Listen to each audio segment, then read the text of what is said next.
করে ঠিক করেছি ওয়েস্ট বেঙ্গল জুনিয়র ডক্টরসের ফ্রন্টের পক্ষ থেকে, যারা এই বন্যা কবলিত জায়গাতে ক্যাম্প, মেডিকেল ক্যাম্প থেকে শুরু করে ত্রাণ শিবির থেকে শুরু করে তাদের সাহায্যে যা যা প্রয়োজনীয় পদক্ষেপ নেওয়া দরকার, West Bengal junior doctors front আগামীকাল থেকে এই কর্মসূচি শুরু করবে।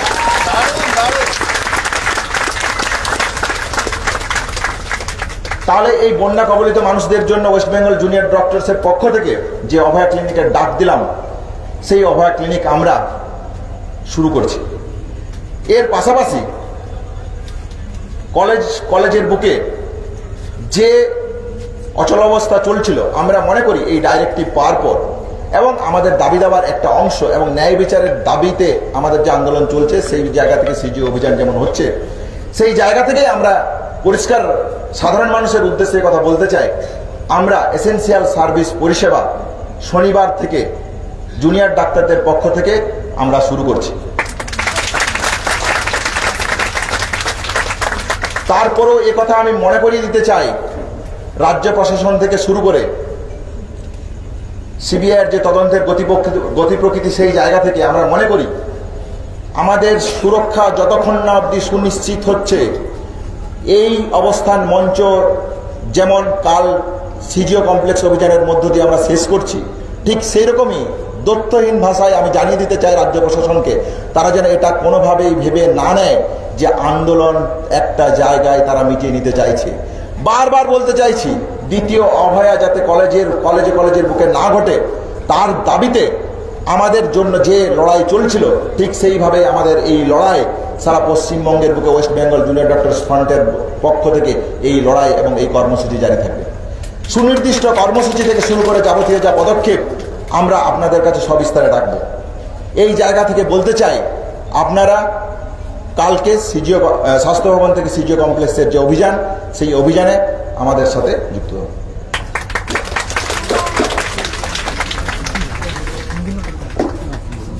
আরো কয়েকটা কথা বলে নেওয়া প্রয়োজন।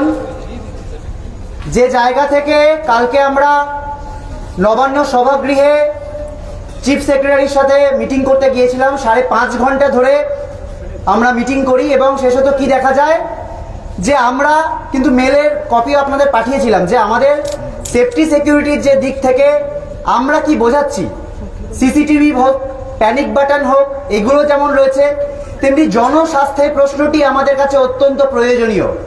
প্রত্যেকটা মানুষ, আপামর পশ্চিমবঙ্গবাসী, তারা প্রত্যেকে যদি স্বাস্থ্য পরিষেবা ঠিকভাবে পান, তাহলে আমাদের জুনিয়র ডাক্তারদের সুরক্ষাও অনেকটা সুনিশ্চিত হবে। সেই জায়গা থেকে বেশ কিছু প্রস্তাব আমরা দিয়েছিলাম।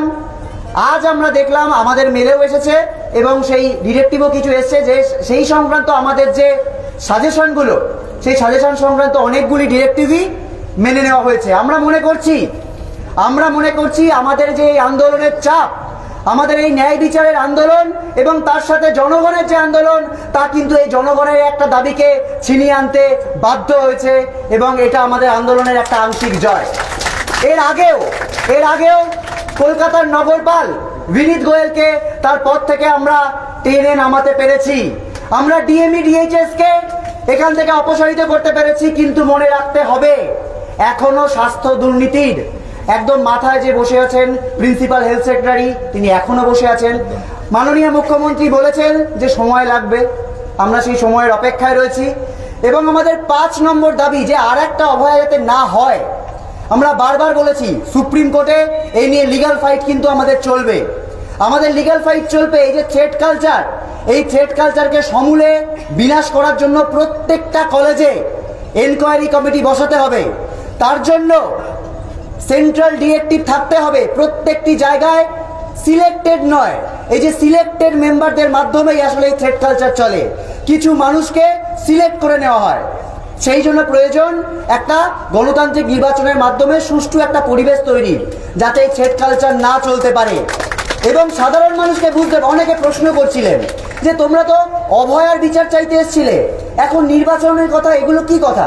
আমরা তাদের মনে করাতে চাই যে আমাদের ন্যায় বিচারের আন্দোলন, অভয়ার আন্দোলনের জন্য, অভয়া যাতে ন্যায় বিচার পায় সেজন্য যেমন আমরা কালকে সিবিআই অভিযান করছি, সিজিও অভিযান করছি, ঠিক এই কথাটা মনে রাখা দরকার যে আর একটাও অভয়া যাতে না ঘটতে পারে। সমাজের কোনো স্তরে এইরকম যাতে থ্রেড কালচার, দুর্নীতি যাতে না থাকতে পারে সেটা সুনিশ্চিত করাও কিন্তু আমাদের কর্তব্য।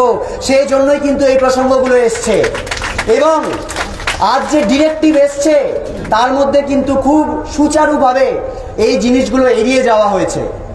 আমরা আজকে যে বন্যা পরিস্থিতি তৈরি হয়েছে তার কথা মাথায় রেখে এবং আংশিক যে জয় আমরা পেয়েছি সেই জয়ের কথা মাথায় রেখে আমরা কালকে মিছিলের পর নিজ নিজ কলেজে ফিরে যাব, ধর্ণা মঞ্চে ফিরে যাব এবং আমরা একটা স্ট্যান্ডার্ড অপারেটিং প্রসিডিওর তৈরি করব, এসওপি, যে এসেনশিয়াল সার্ভিস বলতে আমরা কি কি মনে করছি। এবং আমরা আংশিকভাবে, মনে রাখতে হবে, আংশিকভাবে আমরা সেই এসেনশিয়াল সার্ভিসে কিন্তু পরশুদিন থেকে জয়েন করছি, এটা দেখানোর জন্য যে আমাদের সদিচ্ছা রয়েছে এবং আংশিক জয়কে স্বীকৃতি দিয়ে আমরা জয়েন করছি। কিন্তু আমাদের যে যে জিনিস পাওয়া বাকি আছে তার জন্য কিন্তু আমাদের আংশিক কর্মবিরতিও চলবে, রাজপথেও আমাদের আন্দোলন চলবে, সুপ্রিম কোর্টেও আমাদের আন্দোলন চলবে এবং অভয় আর ন্যায় বিচারের আন্দোলন, অভয় আর ন্যায় বিচার কিন্তু আমরা ছিনিয়ে আনবই। অভয় আর ন্যায় বিচার যতদিন না আমরা ছিনিয়ে আনতে পারছি, যতদিন না দোষীরা ধরা পড়ছে, যতদিন না প্রকৃত দোষীরা ধরা পড়ছে এবং যতদিন না আর একজনও অভয় হয় এটুকু সুনিশ্চিত হচ্ছে, ততদিন আমাদের লড়াই চলবে। সাধারণ মানুষের উদ্দেশ্যে আমাদের আহ্বান থাকবে, কালকে বিকেল 3টে স্বাস্থ্য ভবনে সকলে জমায়েত হন।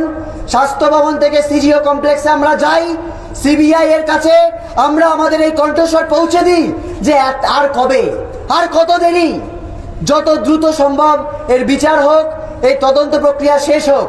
এবং তার পরদিন থেকে পশ্চিমবাংলার বিভিন্ন জায়গায় আমরা গতকালই ঘোষণা করেছিলাম যে হুগলি, মেদিনীপুর, মালদা সহ বহু জায়গা বন্যা দুর্গত জায়গায় রয়েছে।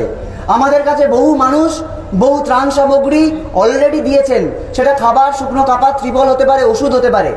সেগুলো সহ আমরা মেডিকেল টিম হিসেবে, অভয়া ক্লিনিক হিসেবে প্রত্যেকটি জায়গায় কালকের পর থেকেই পৌঁছে যেতে চাই এবং প্রত্যেকের কাছে বার্তা দিতে চাই যে আমাদের এই আন্দোলন আসলে সাধারণ মানুষের আন্দোলন।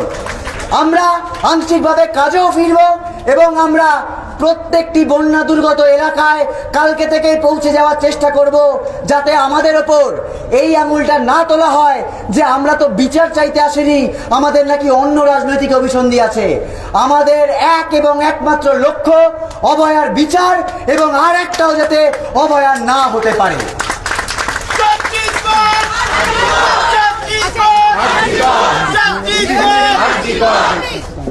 এমার্জেন্সি ছাড়া ইনডোর আউটডোর বাকি যেগুলো